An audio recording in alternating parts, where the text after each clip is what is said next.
It's party time! Woohoo! Yeah! Oh, yeah!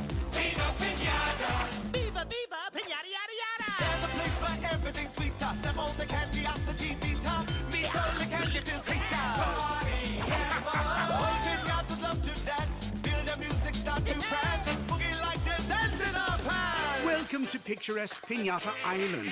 In its many gardens, all manner of pinatas live, dance, and dream that one day they will be chosen to entertain at a party as only pinatas can. Well, most pinatas, that is. How fun! Shake it, shake it, shake it. Like a party animal. Break it, break it, break it. Like a party animal. Shake it, shake it, shake it. Like a party animal. Break it, break it, break it. Like a party animal! Love to rock and love to bounce. But it's what's inside that counts. Delicious candy in large amounts. Party animal! So grab a stick and take a swing. Do the pinata thing. Come to the place where party is king. Viva Pinata! Carl and Damon here from Games, Brains and a Head-Banging Life, gbhblofficial.com for short, and they made what into a TV series? Viva Pinata, filled with fun. Filled with fun! It's episode 8 of season 2. 2 segments as always, Mr. Unbustable and Too Many Fergys. Aired March 30th, 2008 on YTV and October 11th, 2008 on CW4 Kids. Yes, you will have heard at least the second segment, Too Many Fergys. Yes, it's Fergie. Good episode, though. Yeah. Both segments are Fergys, but these are good segments. Yes. The first one's pretty clever. The second one is downright brilliant. Yeah, downright. So we'll always give Viva Pin its props, and when it's nailing it, and this far into it, we're saying it's a good segment. Yeah. It must be. So segment 1, Mr. Unbustable. And immediately I was like, are you kidding me? Are they even trying anymore? It's a Fergie episode. Yep. Oh, man. When I realised that at the start, I was like, oh, my God. Yeah. But this time he's picking out with his friends when a gym advert comes on. Initially unimpressed because Fergie, obviously. Franklin points out to the owner of gym who's doing he's basically doing a Schwarzenegger, Arnold Schwarzenegger voice. It's that thing. Yeah. He's so strong, apparently, the owner of the gym, he can't be busted open. Oh, okay. This convinces Fergie to get buff, and he joins the gym, but it goes as expected, because we know where this is going. He's weak, he's lazy, and struggles to do anything. However, after running into Langston and being mocked, Fergie decides to actually work harder and ends up becoming really buff, something we see in a montage. Proper, yeah. Now, there's a lot of good jokes in this, and one of the things I love is that as he gets buffer, his Arnold voice comes on more and more, and he even acknowledged that at the end where they're like, where is that voice coming from? Like, why do you know? Fergie claims he's unbustable, but Langston wants to test the claim and hits him with the Ultra Bat 3000, which can't break him and ends up blowing up Langston. So Fergie's goal has been achieved. Realising, though, there's nothing like Fergie, Mr. Unbustable is something he can use. And Fergie sees that Langston is making him a party attraction. A pinata that can't be broken open is a hell of a challenge. I was like, oh, damn, that's clever. Yep. But I was also like, can you believe Fergie's plan backfired? No way. Apparently kids, though, are lining up to try and crack him open. And hearing what they're planning to use him, Fergie breaks down. And Trainer, though, insists you can get even more buff, and deal with anything. But Fergie's having trouble getting the images out of his head.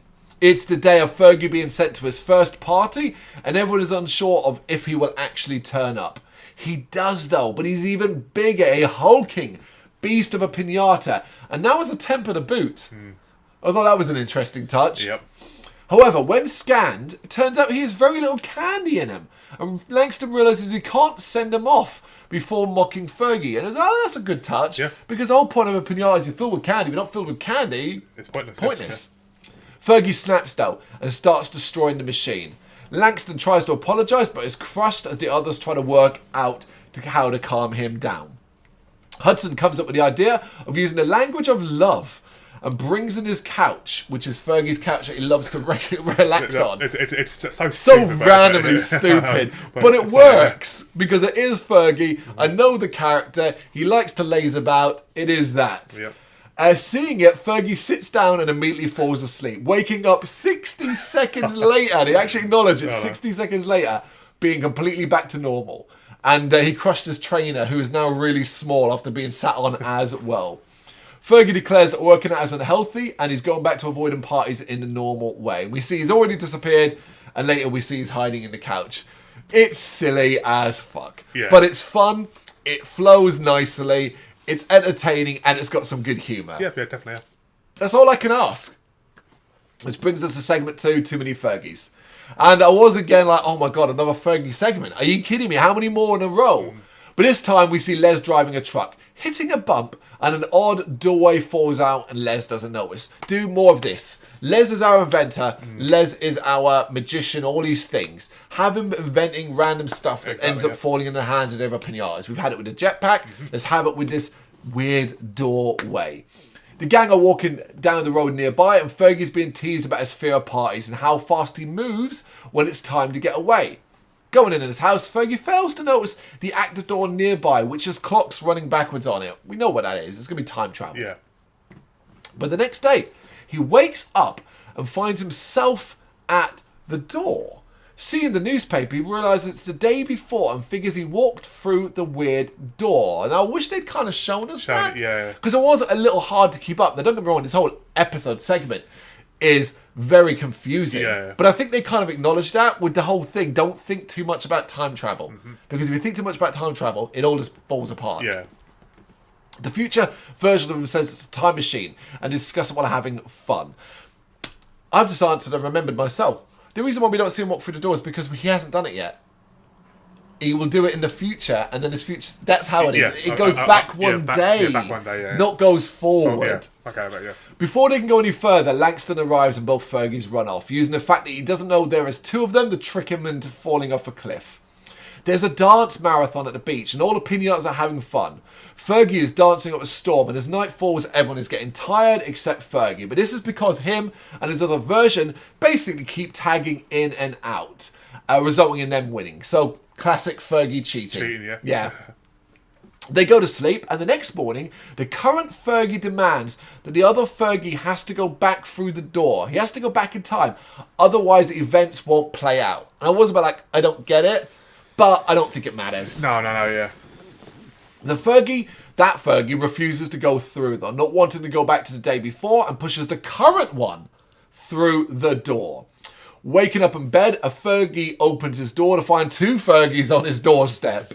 After initially freaking out, they embrace and continue the antics, leading to Langston's arrival and the same series of events, including the dance marathon, which they win easily. Guess what? You can see where this is going. Yep. This time, every Fergie decides to go back. The idea being that the more Fergies there are, the better.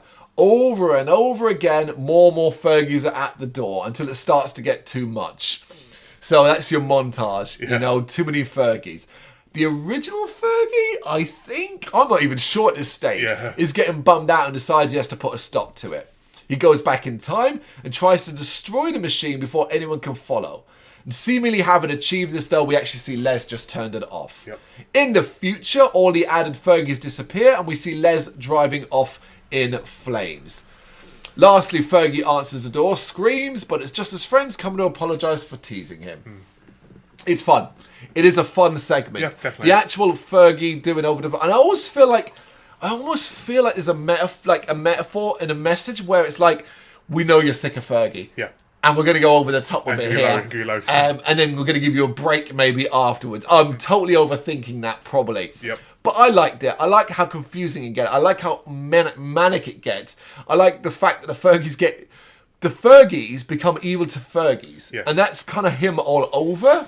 Yeah, I mean, it's sort of got his comeuppance, I suppose. You Yeah. know? Yeah. He got sick and tired of himself. And Of himself. Yeah. Just like we're sometimes sick and tired of Fergie, he got sick and tired of Fergie as well. Yeah. You know, and I'm probably overthinking that, but I almost feel like the showrunners, the writers are like, yeah, we know you're tired of Fergie, so let's do this. Yeah, so not a bad episode overall with the two segments. Yeah. Mr. Unbustable and Too Many Fergies, episode number 8 of season 2. You got any thoughts you want to share on it? You know what to do. Let us know in the comments. Thank you very much for watching. If you'd like to see more content like this, please consider hitting the subscribe button. It is gratefully appreciated. You can find us over at gbhbl.com, our full website where reviews, news and so much more goes up daily. We're also on all social media platforms, Facebook, Instagram, Twitter, Threads, at GBHBL. Just search for GBHBL and you will find us out there. We also have merchandise on sale. You can access the shop via the website.